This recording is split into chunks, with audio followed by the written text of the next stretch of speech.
Well, welcome to the Don and Steve Plus podcast. Today, our plus one is Steve Hiller. Oh, boy. I just got nervous all of a sudden. Dun, dun, I don't know why. dun. Yeah, you're in the interviewee seat today. It's like all these bright lights around me. I'm afraid you're going to ask me where I was on a certain day and time. Maybe, just maybe, will you remember? Probably not. I think I'd have to make up my life if you were interviewing me because I don't remember so much.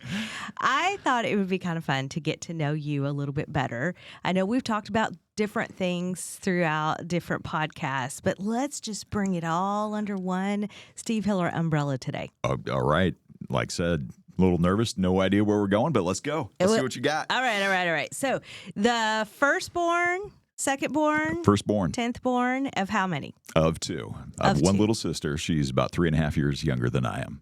You say little, Yeah. but she's tall like She's you like too. 6 foot tall. Yeah. So she's not little. She's just my younger sister. She is your She'll always be younger my little sister, though. And even she- though she is 6 feet tall. She will defend you. Do not pick on Steve Hiller if Susan is around because she will take you down. And being 6 foot, She's 6 foot. yeah. Yeah. Then, yeah, you don't want to mess. And I learned that the hard way. I'm 5'1", and I was picking on you one night at She game took you night. down? She looked at me like, don't you ever. And I was like, yes, ma'am. So Hey, we little got each sisters other's are good. back. You do. And Yeah. that's a beautiful thing. Has it always been that way? It has. And I think a lot Wow. of it has to do, at least on my side of things, she grew up pretty sick. And I don't know if you knew that, but she had just a number of childhood diseases, from juvenile rheumatoid arthritis, lupus, scleroderma, other things. And so she was fragile. Mm-hmm. You know, she couldn't do a lot of the things that other kids could do, and was very, very thin to the point where at times, you know, it almost looked sickly. And so she was a target of bullying and stuff. So, you know, you don't pick on my little sister. Oh, no. Well, good. I mean, it's sweet. I hate that she's had to go through all that. And I know that as she's grown, we'll just talk a little bit, that she's done well because she's gotten a hold of her health in some pretty significant and strong ways. Oh, yeah. In fact, the biggest thing, and I'm convinced that this is the first miracle I ever saw, is when all these childhood diseases went into remission at the same time. Wow. She'd been doing all sorts of different therapies and water exercises and all these things to treat the symptoms. But really, you know, you can treat the symptoms and make quality of life a little bit better. But if you really want things to be better, the disease has to go into remission or go away. Mm-hmm. And for all of them to go in remission at the same time, I'm like, that was only God. That's incredible. And so I still remember the day that, you know, they come home from the hospital, and, you know, my parents and sister were like, hey, they're all in remission. Things are good. And she would, you know, seem like a normal kid, which Wow. is great. Wow. And that's been good then. I mean, there are flare-ups from time to time. Yeah. She still has to, you know, manage certain things. But, yeah, not quite, nothing like what it was when she was a child. When Steve Hiller was a little boy and you knew that your sister was going through a really bad bout, what did your prayer look like? Really, a lot of it was just because I didn't understand so much of what it was. It was like, God heal her. Sure. God take away her pain. Yeah. Let her play like other kids. I think I And still pray that way as an adult. I mean, that was basically about what it is. I didn't know any other way to pray for her at that time other than heal her, take away her pain. And he did. He did. And he did. Susan's beautiful, and I'm so honored to know her and her husband, Joe. And it's really cool that you guys have each other's back because you guys are, what, 3.5 years apart? Yeah. 3.5 years apart. So my little brother and I were 3.5 years apart, and we were more like oil and water. So I envy that you and Susan are so close and always have I been. wonder if the genders had been switched, if it would have been different. Oh. I don't know. Something about maybe a big brother protect. Now, I picked on my little sister. Sure. She picked on me back. You know, we went at it some, but boy, you don't mess with the other. Mm-hmm. That is so true within family situations. And I think I remember that we could pick on each other, but boy, you better not come after. You better not come after the other And one. when we did disagree, it was never long. Yeah. Those fights were never big. Which is beautiful as adults now. Right. You guys are close. Yeah. That's a cool thing. What's the first memory you have as a child? It doesn't Oh, have to man. deal with Susan, but if you go way back. My very first memory is we were in California. Okay. I don't even know if I was 2 years old yet, or if I was barely two. And I just remember that my parents, my mom's parents, and I were at the zoo. I think we're at the San Diego Zoo. Oh. And my dad and my grandpa were going to see some animal. I don't remember if it was the apes or the lions or something, but they were going to go see some animal that I wanted to see. And I didn't get to go with them. I had to stay with mom and grandma. Oh. And for my little, I don't know, 18-month to 2-year-old self, like I was not happy about that. Oh. And so that is my very first memory. That is, yeah. It's fascinating. I think if we go back in our memories, that sometimes it's the not happy ones Right. that we recall. Do you have a first memory? I do. Yeah. Yes. And my memories have changed through the years. The first memory I have, if you ask me today, is I was at a babysitter's house. And I was young because we still lived in Lexington, Kentucky, and we only lived there for a short period of time. And this babysitter would put all the kids out in the backyard for playtime at a certain time. And she had cats. We didn't know I was allergic to cats. Oh. I was Ooh. miserable and I couldn't play outside. All I could do was sit on her back porch. I can see myself sit on her back porch and my eyes were itching and weeping and itching. And she left me there. She wouldn't let me back in the house Really? because it was outside time.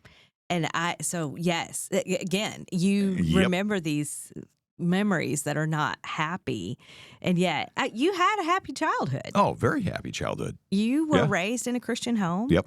Do you remember the first time that it made sense to you that Jesus died for you? You know, I grew up hearing that probably since when I was in the womb. So when it, in a sense, clicked, I was in third grade. Mm-hmm. It was cold night, and we were at an event put on by the Power Team.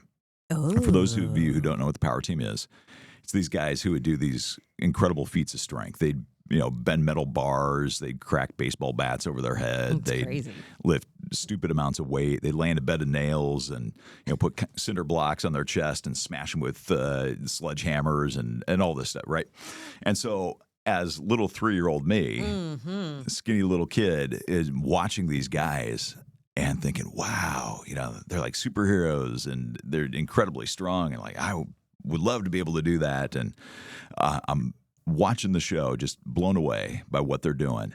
And they stop in the middle of their show and they give a gospel presentation.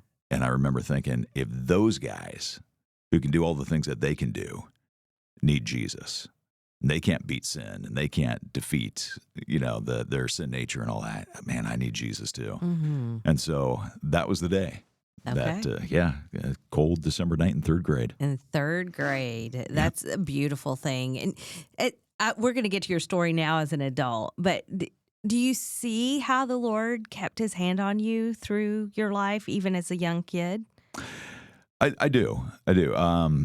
And I think a lot of it has to do just with the people that he put in my life. The influences, the friends, the church I grew up in, youth group leaders, youth pastor, because I think I very easily could have ended up with a very different life. Yeah. Were you a leader or an were you influenced or were you an influencer in today's language? I would say I was a quiet influencer. Okay. In the sense that I was going to do what I was going to do, and anybody who wanted to come along with me could. I had a small group of friends, and the four of us were the one kind of a core group of the youth group, and so we would do what we wanted to do, and everybody was welcome to come with us. But yeah, I kind of did what I wanted to do, and a lot of times people came along. Okay. And as a child, do you remember having a favorite toy? It may change from when you were little to older. What stands out to me the most is my dirt bike. like pedal, So a little bit bike, older. like Yeah, yeah. BMX style bike. Yeah. And what Yeah. were you like downhill off-roading? You know, kinda? there are no big hills in Iowa, but Unless you're in Dubuque, that's true. which you There are- weren't. But yeah. if you were in Dubuque, The northeast part of the state, Wow. right along the Mississippi River, Very we got hilly. some hills over there. Mhm. But in Des Moines, Iowa, which is very, very flat, it was like riding through the woods kind of thing. Okay. Building your own ramps and jumps. And, you know, now they've got fancy bike parks and all that. We had to build our own stuff and go riding in the woods and look for little areas that you could kind of make really cool dirt bike trails and stuff. Anything stand out from those years of dirt biking? No big accidents. no big... Not for me. Oh, I'm glad.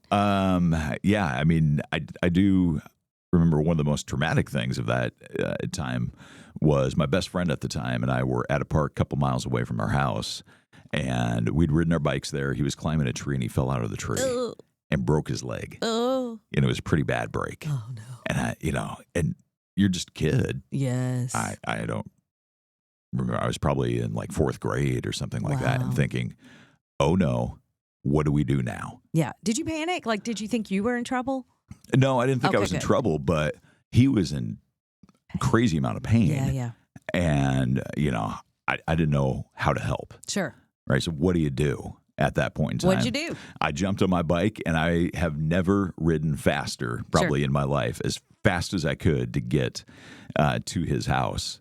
And by the time, I got there and told his mom what was going on right around that same time, word got to there because I think some adult Oh. at the park Had seen saw what had happened and had managed to get a hold of 911. And so as his mom is getting ready to go to the park, based on what I've said, then word gets to her. And so she hightails it. Ambulance picks him up by the time she's there, and off to the hospital they go. Those are, they stick with you. Hey, they do. Those They big do. things stick with you. Anything else in your younger years that sticks with you as part of your formation as a person?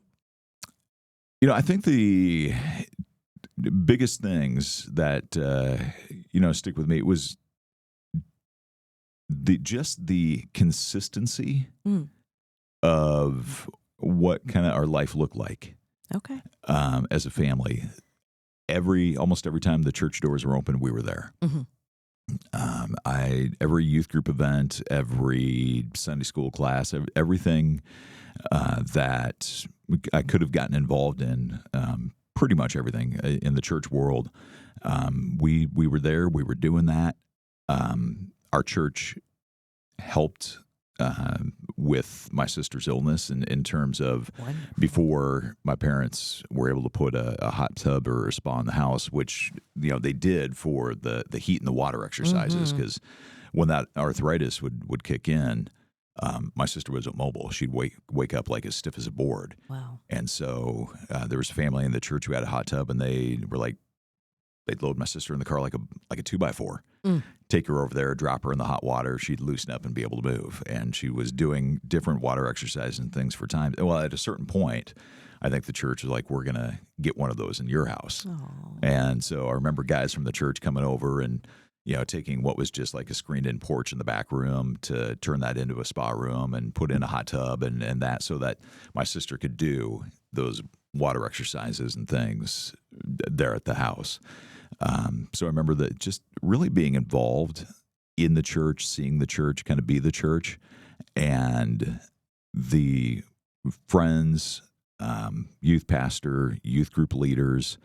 I think they formed a lot of who I am without them even knowing they were so formational in my life. I love, and you recognize that the church being the church. I love it when we do that, when we see the need, Yeah. and instead of going, somebody else will do that, or if you can't do that, I'm sorry. Like that, I think oftentimes today we tend to go, that's just too bad. Did that influence like the way you are now as an adult when you see needs, or how does that play into present day?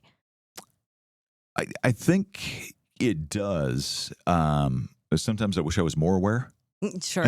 Yeah. but Lord, show us. sometimes just kind of so busy with my own stuff that I can kind of go through life and not necessarily recognize always the opportunity that is there. But I think I'm becoming more aware. And once I am aware, I think because that has been, in a sense, a marker of sorts in my life. Once I am aware, I'm like, oh, yeah, well, we should step into that. We should do something along those lines. Yeah. It's really interesting what's formationally into us from people that have just set such a good example. Yeah. That those memories, they help us think through, okay, that meant so much to me and my family. That's how we should do that now and be there for other people. So life is good. You've been raised in a consistent family. You were at church every time the doors were open. The youth group leaders, people very influential in your life. I know life hasn't always been super easy. You hit some nobody's life is difficulties along the way. Sure did. What is one major difficulty that you look back and you go, man, that was one of those pivotal moments in my life? Yeah, I think the biggest difficulty that I ever walked through was the end of my first marriage. That was by far, I think, the most difficult thing that I've ever walked through. I'm sorry. I know. I can hear anybody who's been there, right. You know. Yeah. Well, being the daughter of divorced, and so I recognize it from a different standpoint, experience, but still, I've experienced divorce in a way. For one parent, 3 times. I watched Daddy go through 3 divorces. So it is so impactful. And I can hear Lisa TerKeurst. You know Lisa TerKeurst. I can hear Lisa say, I did not want to be that divorced woman in the church. Yep.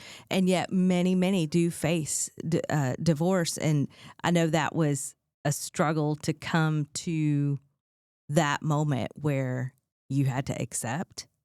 Yeah, you don't want to accept, right? You know, if you've been a Christian, you know, and you know that God answers prayer, and you know that He can change things, and you cry out to Him, and you ask Him for different, you ask Him for healing, you ask Him for change, you try and honestly look in the mirror and say, what part might I play in this, and how can I do that? And you do all the things that you know to do. Sure. And it still doesn't work. Then there's a real, I think, kind of struggle in terms of who you are, what you're dealing with, but also a question of, all right, God, what are you doing? There's a real wrestling, and I think of with your own faith and coming to a better understanding, hopefully, of who God is and a deeper intimacy with Him. Of course, the other thing you could do is simply, all right, God, I'm mad at you, and I'm running the other direction as hard and as fast as I can. Did that ever enter your mind? The temptation to do that did. Right. Yeah, sure. But but there was a real wrestling with, because I think of the foundation and the formation of who I was. I chose to stay and wrestle and fight, and go to counseling and write all the things out in the notebooks. And it'd be interesting to go back and read those. I think at one point, many years later, I think I burned them, but. At one point, it would have been exactly like that chapter of life is done. We're not going to live there anymore. So that's gone. Yeah, I know that was some tough years. It wasn't years, many years. Wow. I wanted to be able to say, to the best of my ability, with all that I knew how to do and everything, I wanted to be able to lay my head in the pillow at night and say, I did everything I knew to do. Right. Yeah. Trusting the Lord through all of that. And it is interesting when things don't, because God can heal. God can change. Right. You mentioned that. It is so difficult sometimes to accept something that we know, Lord, you don't like this. Right. You say in your word, you hate divorce. I'm asking you to fix this. Yep. I'm willing to participate in the fix. I don't understand why you wouldn't do this. Right. It does not make sense. It did not make sense in my mind. Like I just wrestled with that for years and years and years. When the peace came, or did the peace come? It did. Okay. It did. It took a long time, Mm-hmm. but it did. And I think a lot of it just simply had to come down to the sovereignty of God and trusting in his nature and character. Mm-hmm. Recognizing and realizing that, he used that to shape me, Sure. to change my faith, to, draw me into a deeper and more intimate relationship with him than I probably would have had otherwise. It was formational in my relationship with him. But at the same time, like you just said, God in his word says he hates divorce. So I'm like, God, I know you did good things Sure. in bad circumstances, but I just have to trust that you're sovereign over it all. Mm-hmm. And though I don't understand why you allowed things to happen the way you did, you are good. Mm-hmm. You are loving. And so I'm going to have to just simply stand on what I know to be true. Yeah. And conform myself to that. Was sovereignty the main thing you learned about him through that situation, or was there something else about his character? I think it was You a walked away with? combination of sovereignty and the fact that he was. There was a question that has come up at different times in my life, and I think this was maybe the biggest. Was, all right, Steve. Even if I don't give you what you want, even if I don't move in the way that you want me to move and are asking me to move, will you still trust me? Will you still love me? Mm-hmm. Will you still worship me? Will you still obey me? Will you still follow me? And having to, get to the point of saying, Lord, even if you don't, Mm-hmm. even if you never change things, even if things don't go the way I want, even, if you don't answer my prayer in the way that I not only want you to, but seems to make sense, and even, could make a biblical argument, I think, that it seems to make sense. Even if you don't do that, you're still worthy of my love and my worship.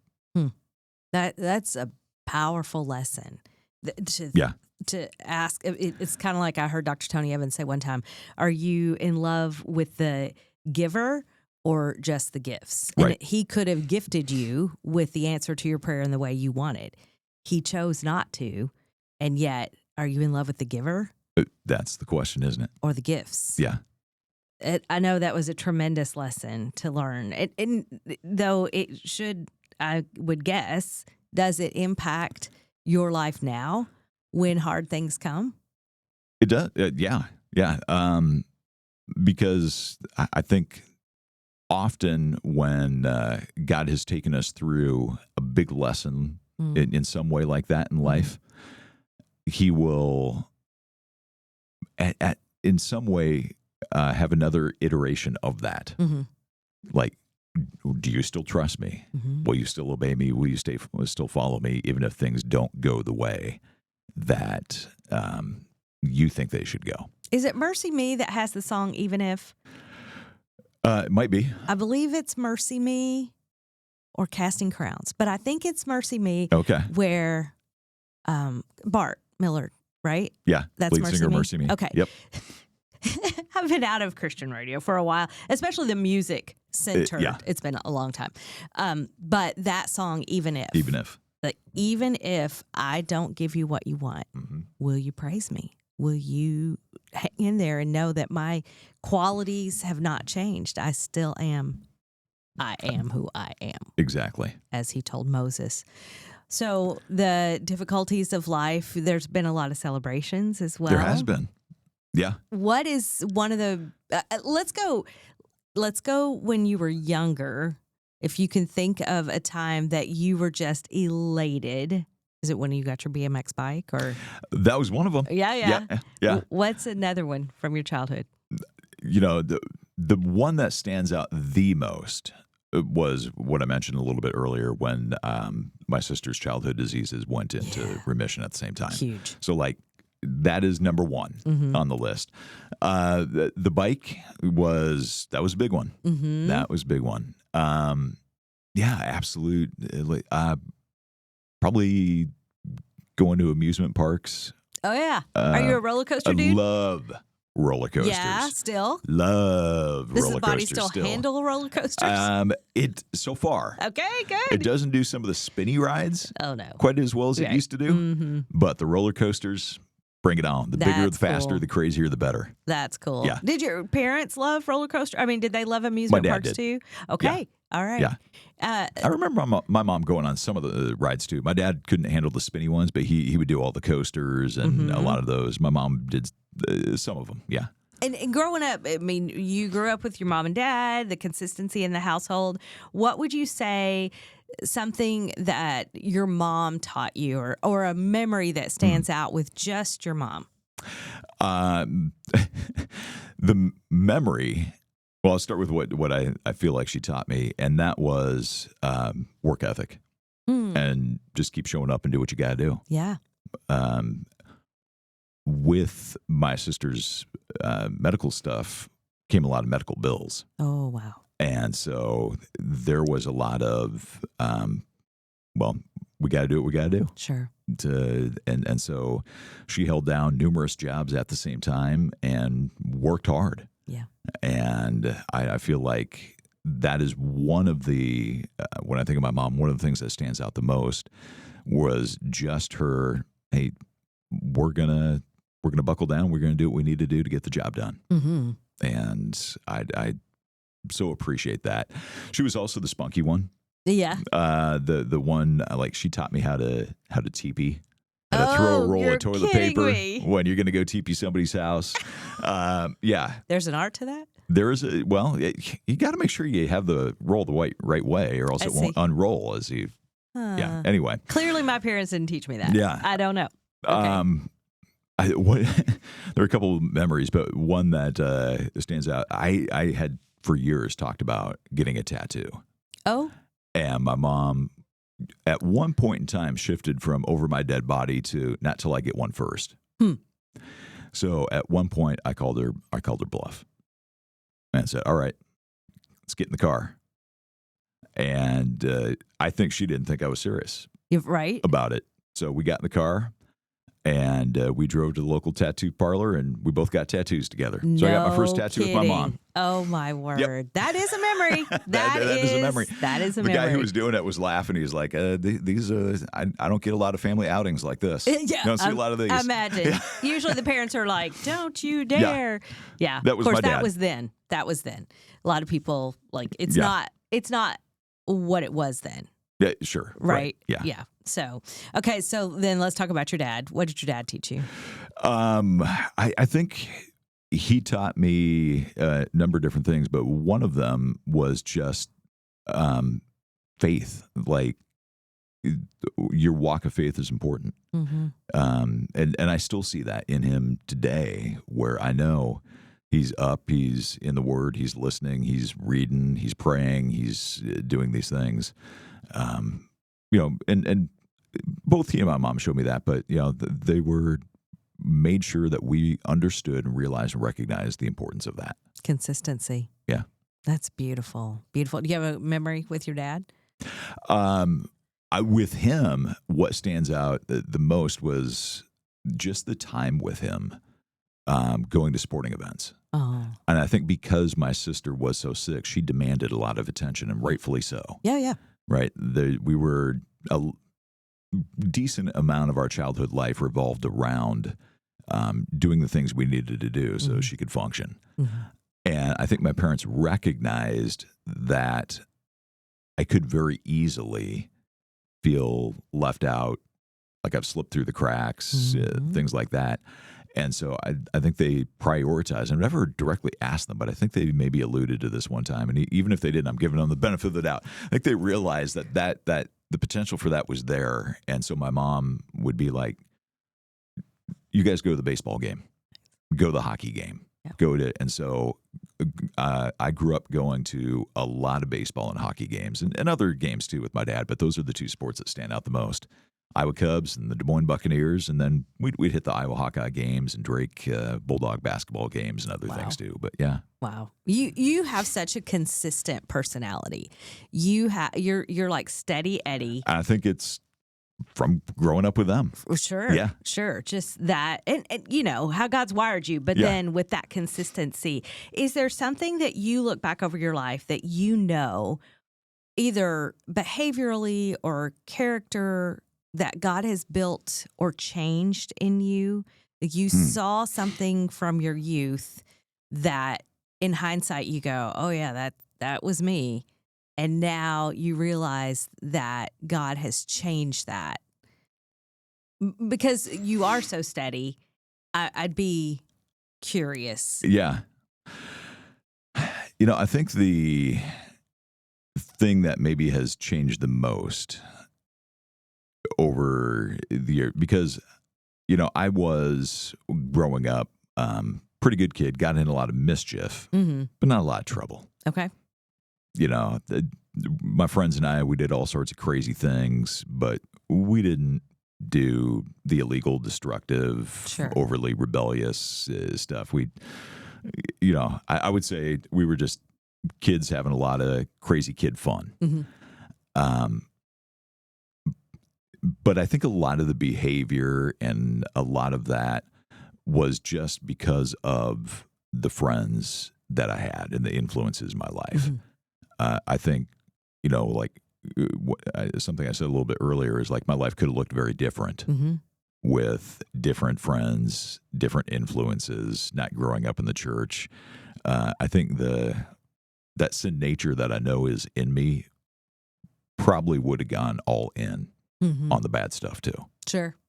And so I think what has changed though is that no longer wanting to, in a sense, I think of myself as a pretty good kid growing up, but that was circumstantial, largely.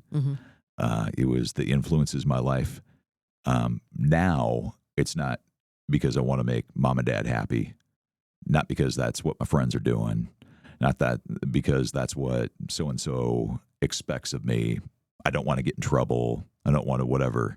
Now it's, I want to do this because I realize the way that would impact my walk with God and the relationship with Him.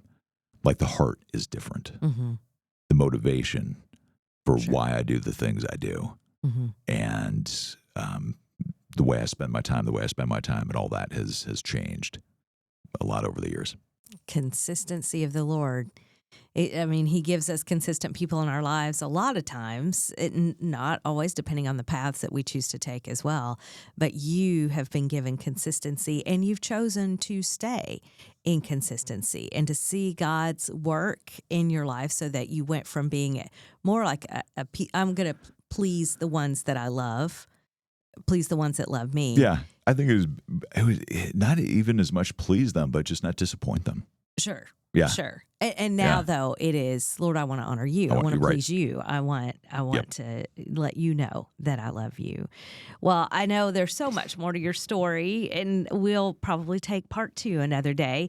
Right now, will you leave us with, now you are a husband and a daddy of 3, and tell us just a little bit about where life is right now. Yeah, man, life is good. It was back in I don't even remember what year. I'm terrible with timelines. But Susie and I, we've been married over 12 years, and we have 2 kids. And I've got Darian, she's my oldest. She's 26 from the first marriage. And God has, in a sense, I feel a lot like Job. Yeah. Like He has restored a lot of what He allowed to be taken away. Strength, better relationships, stronger relationships, God-centered relationships. We see Him at work and moving in our life all the time. We're now, and if you would have said to us 10 years ago, you guys are going to be a homeschool family, You're right. we would have said, no way. Right. Crazy. But now Susie's home and homeschooling the kids, and one of the teachers at the tutorial the kids go to. And so life looks so different. And she's doing a phenomenal job. Oh, she's crushing it. Yeah, she is absolutely crushing it. Serving in a homeless ministry, very involved in our church. So yeah, life's been good. Yeah. Well, thank you, Steve Hiller, for being our +1 today. And I hope that you've enjoyed getting to know Steve a little bit more. You can actually connect with everything Dawn and Steve Plus in the show notes. We have a website, dawnandsteveplus.com. If you would like and subscribe, and if you're encouraged by what you've heard, would you share it on your social media or just by word of mouth with a friend? We're so grateful that you have joined us.